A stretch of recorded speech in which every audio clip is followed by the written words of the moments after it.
Welcome back to our channel. So today we'll be reading Disney's Chicken Little. My name is Chicken Little. I'm the cute one with the glasses. I live in Oakley Oaks with my dad and my best friends in the whole wide world, Rund, Abby, and Fish.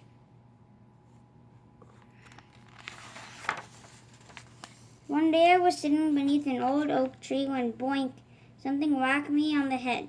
As I opened my eyes, I saw a strange thing. It looked like a piece of the sky. I didn't want anyone else to get hurt by pieces of falling sky, so I quickly spread the news. The sky is falling, the sky is falling. I warned the town, ringing the school bell.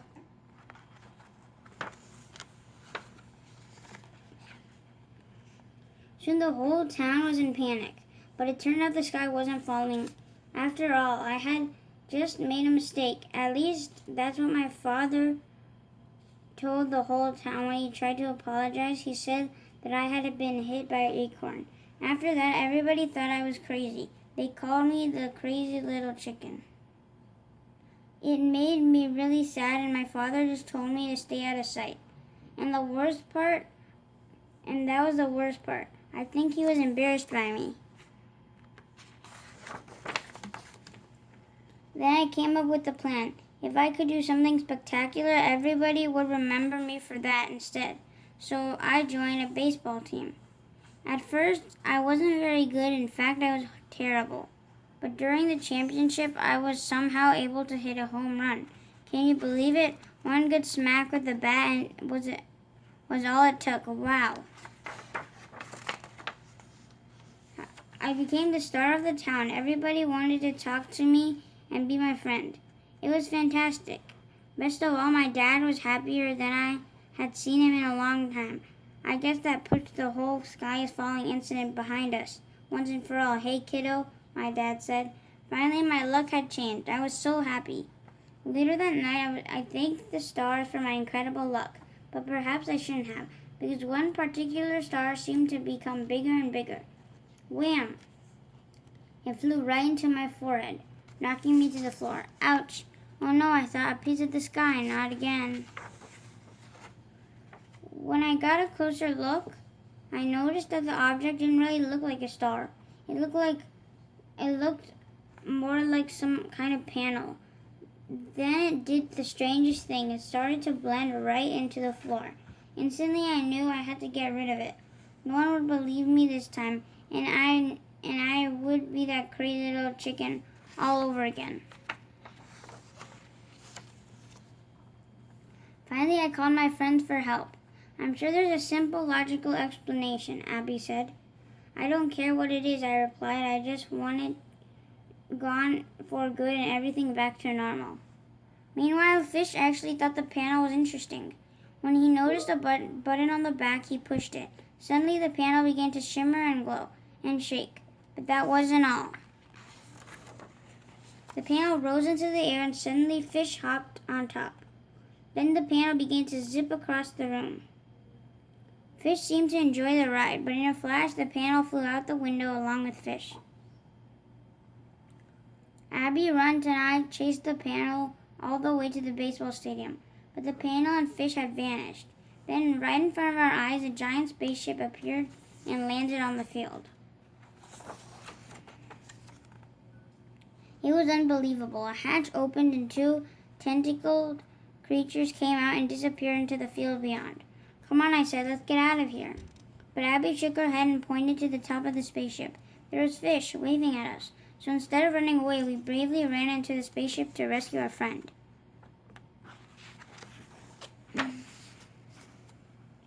Inside the ship, I noticed a little orange furry thing.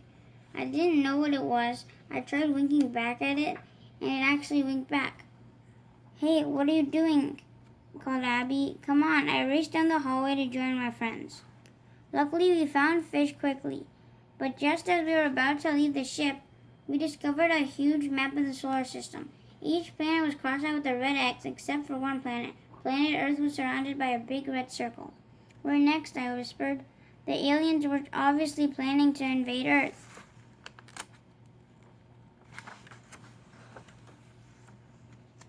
Suddenly we realized that the aliens had returned to the ship, and when they spotted us, their eyes had turned red. We had to run really fast, but the aliens chased us. The school bell, Abby cried suddenly. We've got to ring the school bell to warn everybody. We ran out of the alien ship and toward the bell tower, carefully avoiding the alien sharp rotating blades. We didn't know that the orange furry thingy had jumped out of the spaceship too and was following us.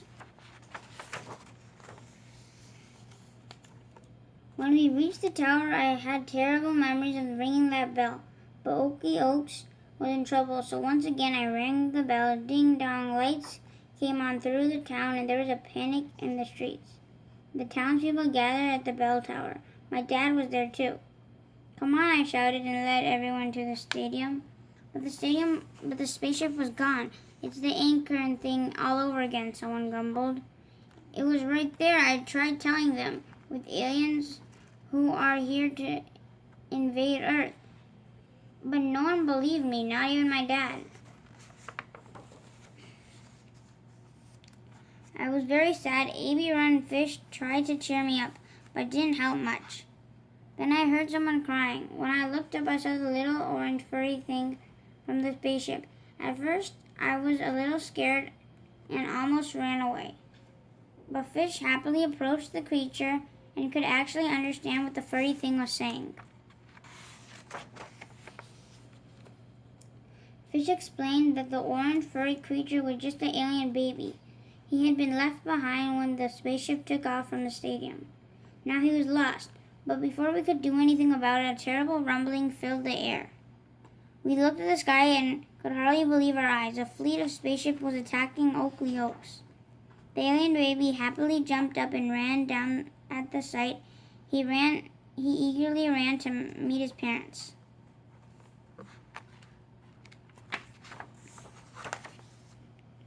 For the third time, everybody in the town panicked. But I knew it wasn't really an attack. The aliens just wanted to find their lost baby. Then my dad grabbed me by the arm.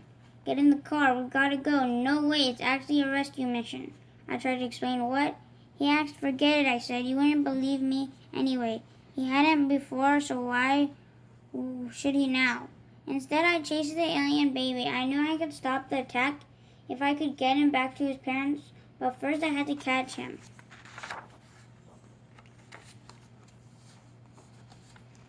Whoosh, a speedy car was heading straight for the alien baby, who was trying to cross the road. I jumped into his rescue and barely avoided the car. We slammed through the doors of the town movie theater. My dad followed us inside. We've got to get out of here, he said. No, wait, just listen to me, I told him. I was angry and sad, and I turned to my dad. The word just fell out of my mouth. You're never there for me, I blurted out. What? My dad asked, confused. I mean, you were there when I won the big game, but not when I thought the sky fell and not at the ball field. It was a relief to tell Dad how I truly felt. You've been ashamed of me ever since the acorn thing happened. I didn't realize, son, he began. I never meant to the acorn in the sky. I mean, the whole... You're right, he finally admitted. I'm sorry. He hugged me really tight. It felt good, but we didn't have time for that. I showed him the alien baby. I couldn't tell. He couldn't believe his eyes. But then he pulled himself together. Just tell me what you need me to do, my dad said. He was on my side now. Quickly we ran toward the city hall where the big spaceship was hovering. We climbed the stairs and popped the lid off the dome on the building. Dad handed me the baby and I lifted him up into the air. Here's your kid, I shouted. Then the spaceship sent out a bright beam and zapped up the baby and me and my dad.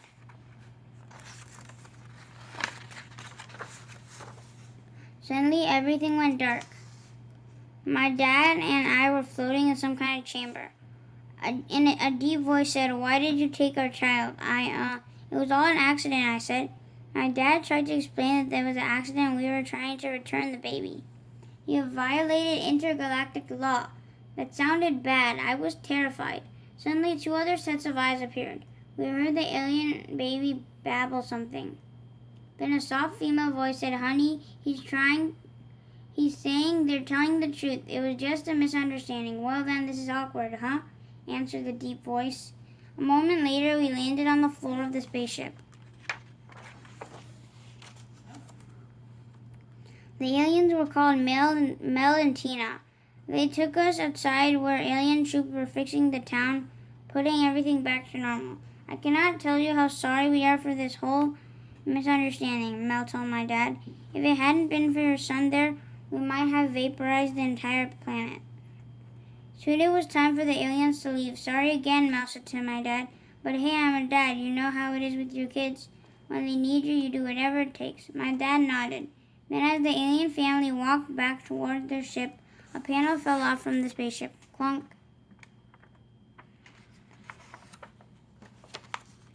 "There goes that panel again," Tina sighed. "Every year we come here, this thing falls off." She pushed a button on the back of the panel, and it floated back up into the place. Dad and I smiled at each other. Maybe this guy didn't follow me last year, but it definitely wasn't an acorn either. As the spaceship lifted off, my dad and I waved goodbye to the aliens. I had a feeling that everything was going to be all right. Now, do you actually believe me when I say that this story was actually true? Every weird bit of it. Thank you for watching. Hope you guys enjoyed Disney's Chicken Little, and stay tuned for more book reads coming soon. Take care. Goodbye.